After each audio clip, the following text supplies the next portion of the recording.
Hello, నేను Mrs రావు. Iran Israel మధ్య భీకర యుద్ధం జరుగుతుంది. 200 విమానాలు 100 డ్రోన్స్ తోటి ఇప్పుడు ఇరాన్ మీద ఇజ్రాయెల్ దాడి చేస్తుంది. అక్కడ ఉండేటువంటి ఎయిర్ బేస్తో పాటు అణు రియాక్టర్లు ఏవైతే ఉన్నాయో అణు స్థావరాలు వాటన్నిటిని కూడా ధ్వంసం చేసేటువంటి కార్యక్రమానికి ఇజ్రాయెల్ పూనుకుంది. సైనిక చర్యకు పూనుకుంది అత్యంత పెద్ద ఎత్తున. ఇది థర్డ్ వరల్డ్ వార్ దిశగా అడుగులు పడే అవకాశం ఉంది అని చెప్పి ప్రపంచ దేశాలు ఆందోళన చెందుతున్నాయి. కారణం ఏంటంటే ప్రస్తుతం ప్రపంచీకరణలో ఉన్నాం. ప్రపంచమే ఒక కుగ్రామంగా మనకి కనిపిస్తూ ఉంది ఇప్పుడు. ఆ క్రమంలో ఎక్కడ ఏ పరిణామం సంభవించినా దాని ప్రభావం మన మీద ఖచ్చితంగా ఉంటుంది. ప్రత్యేకించి ఇరాన్ ఇజ్రాయెల్ మధ్య జరుగుతున్నటువంటి యుద్ధం యొక్క ప్రభావం మన మీద ఎలా ఉండబోతుంది అనేది ఇప్పుడు రకరకాలుగా విశ్లేషణలు చేస్తూ ఉన్నారు. రాబోయేటువంటి రోజుల్లో ఆయిల్ రేట్స్ విపరీతంగా పెరిగేటువంటి అవకాశం ఉంది, పెట్రోల్ డీజిల్ రేట్లు. దాని పరిణామం క్రమంగా దాని ప్రభావం నిత్యావసర వస్తువుల మీద పడే అవకాశం ఉంది. రాబోయేటువంటి రోజుల్లో ద్రవ్యోల్బణం అదుపు తప్పుతుందేమో అనేటువంటిది ఒకటి. రెండేంటంటే అసలు యుద్ధం తాడు వాళ్ళకి దారితీస్తే కనుక రాబోయేటువంటి పరిణామాలు చాలా ప్రమాదకరంగా ఉండేటువంటి అవకాశం ఉందనేది మరొక అభిప్రాయం. అయితే భారతదేశం యొక్క ప్రస్తావన ఎందుకు వస్తుంది ఇప్పుడు ఇజ్రాయెల్ ఇరాన్ మధ్య యుద్ధం జరుగుతున్నప్పుడు అని అంటే, ఇజ్రాయెల్ ఒక తప్పు చేసింది. ఏం తప్పు చేసింది అని అంటే, ఈ ఇజ్రాయెల్ అలాగే ఇరాన్ మధ్య జరుగుతున్న యుద్ధం క్రమంలో ఇజ్రాయెల్కి దగ్గరగా ఉండేటువంటి దేశాలు ఏంటి అనే దాని మీద ఒక మ్యాప్ని క్రియేట్ చేసి దాన్ని ఎక్స్లో పోస్ట్ చేసింది.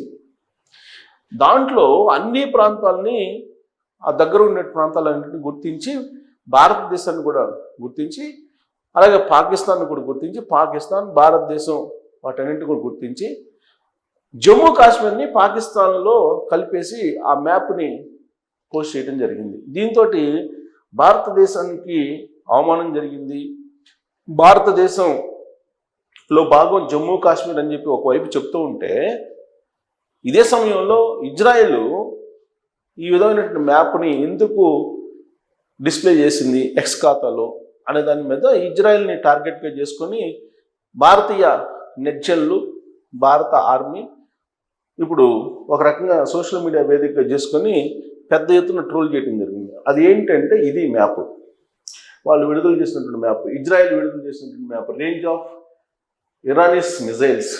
సో ఇరాన్ వాళ్ళ మిజైల్స్, దాని లక్ష్యం, వాళ్ళ టార్గెట్స్ ఏంటి, అసలు వాళ్ళు ఎక్కడెక్కడ ప్రయోగిస్తారు అనేది దాని మీద ఇరాన్ ఇది.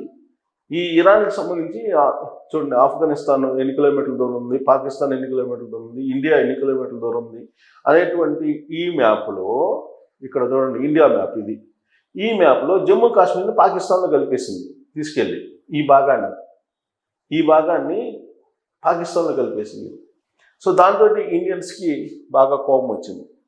కోపం వచ్చి ఇజ్రాయెల్కి సంబంధించినటువంటి నెతన్యాహు, ఇజ్రాయెల్ ప్రధాని, ఆయన్ని కూడా ఇప్పుడు టార్గెటింగ్ చేస్తూ కొన్ని పోస్టులు పెట్టారు, ట్యాగ్ చేశారు, ఆయనకే ట్రాక్ చేశారు. దాంతో ఇజ్రాయెల్ డిఫెన్స్ ఫోర్స్ బహిరంగ క్షమాపణ చెప్పింది భారతదేశానికి, క్షమించండి తప్పు అయిపోయింది అని చెప్పి. సో దాంతో ఇప్పుడు కొంత భారతదేశానికి సంబంధించిన నెట్జన్లు కొంచెం తగ్గారు. లేదంటే వాళ్ళ మీద ఒక రకంగా నెట్జన్లు దాడి చేశారు, వాళ్ళనే ట్యాగ్ చేసి, నేతాన్యాహునే ట్యాగ్ చేసి ఒక యుద్ధాన్ని చేశారు భారతీయ నెట్జన్లు. సో ఇలాంటి తప్పులు ఇజ్రాయెల్ చేయకుండా ఉంటే బాగుంటుందని, సహజంగా ఇజ్రాయెల్కి భారతదేశానికి మధ్య సత్సంబంధాలు ఉన్నాయి. ప్రధానమంత్రి నరేంద్ర మోడీ గారు ఇజ్రాయెల్ వెళ్ళారు, అక్కడ నెతన్యాహుతోటి కలిశారు, ఆయన సత్సంబంధాలను నెలకొల్పారు. ఇజ్రాయెల్కి అలాగే భారతదేశానికి మధ్య సత్సంబంధాలు ఉన్నాయి. పైగా ఇజ్రాయెల్ ఆధునిక టెక్నాలజీని అందిపుచ్చుకోవటంలో మొదటుంటుంది. ఇజ్రాయెల్ టెక్నాలజీని భారతదేశానికి కూడా కొంత ఇచ్చింది ఇజ్రాయెల్ కూడా. సో కాబట్టి ఇజ్రాయెల్కి అలాగే భారతదేశానికి సత్సంబంధాలు ఉన్నాయి కాబట్టి తెలియక చేసినటువంటి పొరపాటు కింద మన వాళ్ళు కూడా క్షమించేశారు ఇజ్రాయెల్ని. అయితే ఇజ్రాయెల్ ఇరాన్ని క్షమించేటువంటి పరిస్థితి లేదు.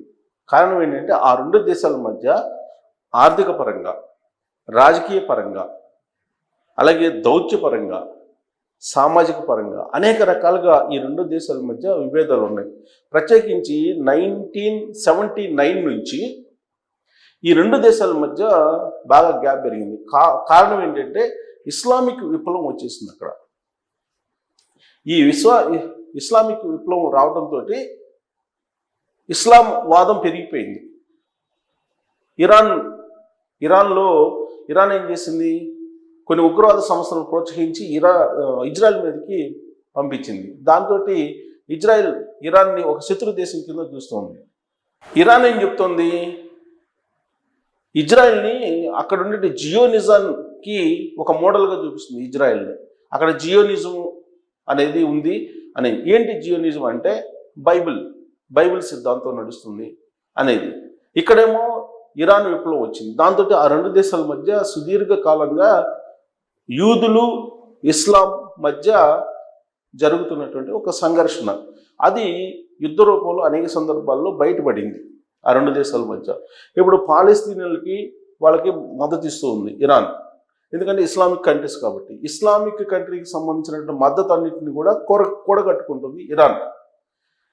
అదే ఇజ్రాయెల్ వచ్చేసి ఫ్రాన్స్, అమెరికా, యూకే ఇలాంటి దేశాలతోటి కలిసి ఉంది.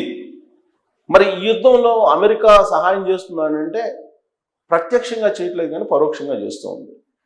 ఇప్పుడు డ్రోన్స్ ప్రయోగించడంలో కానీ, లేదంటే యుద్ధ విమానాలు ఇరాన్ని ధ్వంసం చేయటంలో కానీ, వీటన్నిటిలో ఎక్కడ కూడా ప్రత్యక్షంగా పార్టిసిపేషన్ అమెరికా సైన్యాన్ని లేదు, అమెరికా పార్టిసిపేషన్ లేదు అని చెప్తూ ఉన్నారు. ఇజ్రాయెల్ మాత్రమే ఇరాన్ని చుట్టుముట్టింది. ఇజ్రాయెల్కి సంబంధించిన యుద్ధ విమానాలు చుట్టుముట్టాయి.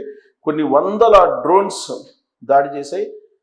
ఒక రకంగా ఇరాన్ని ధ్వంసం చేసాయి అని చెప్తున్నారు. కాకపోతే ఇజ్రాయెల్ ఏం చెప్తుందంటే సామాజికంగా ధ్వంసం చేయడానికి, పౌరుల జోలికి వెళ్ళడానికి కానీ, పౌరుల మీద దాడులు చేయడానికి కానీ మేము సిద్ధంగా లేము.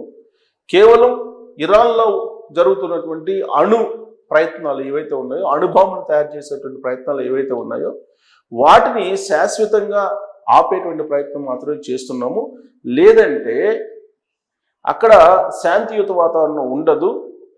ఇజ్రాయెల్ సురక్షితంగా ఉండాలి అని అంటే ఇరాన్ అణు ప్రయత్నాలను ఆపేవేయాలి అనేది ఇజ్రాయెల్ చెప్తుంది. అమెరికా కూడా ఎంటర్ అయింది. అమెరికా ఎంటర్ అయ్యి ఒమెన్లో ఈ రెండు దేశాలకు సంబంధించినటువంటి ప్రతినిధులతోటి మాట్లాడి శాంతియుత వాతావరణం తీసుకురావాలని ప్రయత్నం చేసింది. 9 అణుబాంబులను తయారు చేయడానికి అవసరమైనటువంటి యురేనియంని స్టాక్ చేసింది ఇరాన్ అనేటువంటి ఇన్ఫర్మేషన్ ఇజ్రాయెల్ వద్ద ఉంది. అణు నియంత్రణ దాని ప్రకారం ఒప్పందం చేసుకోవాలి అమెరికాతోటి అనేటువంటిది ఒక డిమాండ్. కానీ అమెరికాతోటి ఆ విధమైన ఒప్పందం చేసుకునే దానికి ఇరాన్ ముందుకు రావట్లేదు. ఇలాంటి పరిస్థితుల్లో మరి చైనా రియాక్షన్ ఏంటి, రష్యా రియాక్షన్ ఏంటి అని అంటే చైనా లైట్గా తీసుకుంది. అసలు రష్యానేమో మిశ్రమంగా స్పందిస్తుంది ఇరాన్ పట్ల. సో కాబట్టి అమెరికా జోక్యం అయితే ఉంది. మరి భారతదేశం జోక్యం ఉందా అంటే భారతదేశం జోక్యం లేదు. కాకపోతే ఇజ్రాయెల్కి మాత్రం సపోర్ట్గా ఉంది. ఇజ్రాయెల్కి డైరెక్ట్గా కాకపోయినప్పటికీ ఇండైరెక్ట్గా సపోర్ట్ అయితే ఉంది. సో ఈ యుద్ధం యొక్క ప్రభావం మన మీద ఎంత ఉంటుందంటే, ఇక్కడ ఒక నది ఉంది. ఈ నది పేరు హర్ముజా అనేటువంటి నది ఉంది. ఈ హర్ముజా అనేటువంటి నది ద్వారానే ఇరాన్కి సంబంధించినటువంటి ఆయిల్ ఉత్పత్తులు, లేదంటే మిడిల్ ఈస్ట్కి సంబంధించిన దేశాల ఆయిల్ ఉత్పత్తుల రవాణా ఇవన్నీ కూడా జరుగుతూ ఉంటాయి. దాదాపు సింహభాగంలో ఆయిల్ రవాణా ఆ ప్రాంతం నుంచి వస్తూ ఉంటాయి. జలసంధి అంటారు, హెర్మాస్ జలసంధి అంటారు. ఈ జలసంధిని మీద కనుక ఇజ్రాయెల్ దాడి చేస్తే ప్రపంచవ్యాప్తంగా ఆయిల్ సంక్షోభం ఏర్పడేటువంటి అవకాశం ఉంది. ఆల్రెడీ ఆ యుద్ధం స్టార్ట్ అయిన తర్వాత 10% అంతర్జాతీయంగా ఆయిల్ రేటు పెరిగింది, 10% పెరిగింది. సో ఇప్పుడు కనుక హర్ముజ్ అనేటువంటి జలసంధి దగ్గర బాంబులు వేస్తే ఇజ్రాయెల్ ఖచ్చితంగా అంతర్జాతీయంగా ఆయిల్ రేట్లు పెరిగేటువంటి అవకాశం ఉంది. ఎంత పెరుగుతుందో కూడా అంచనా వేయలేని పరిస్థితుల్లో ఆయిల్ నిపుణులు, అంతర్జాతీయ నిపుణులు ఉన్నారు. అంటే అంత ప్రమాదకరం ఈ యుద్ధం. అంత ప్రమాదకరంగా మన మీద కూడా ప్రభావం పడబోతుంది. దీని కారణంగా గోల్డ్ రేట్లు పెరిగే అవకాశం ఉంది, ఆయిల్ రేట్లు పెరిగేటువంటి అవకాశం ఉంది.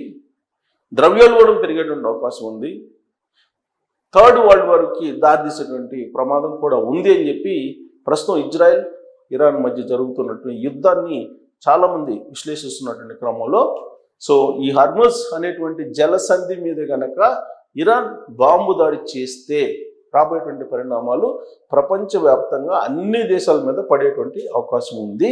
మరి ఆ దిశగా ఇజ్రాయెల్ వెళ్తుందంటే ఇప్పుడున్నటువంటి స్పీడ్ని గమనిస్తే ఇజ్రాయెల్ చాలా స్పీడ్గా ఇరాన్ మీద యుద్ధం చేస్తుంది. ఆ ఇరాన్ని ఆల్మోస్ట్ ధ్వంసం చేసే పరిస్థితికి వస్తున్నటువంటి క్రమంలో రాబోయే రోజుల్లో గోల్డ్, ఆయిల్ రేట్లు ఎలా ఉండబోతున్నాయి అనేది మీరు అంచనా వేయచ్చు. Thank you.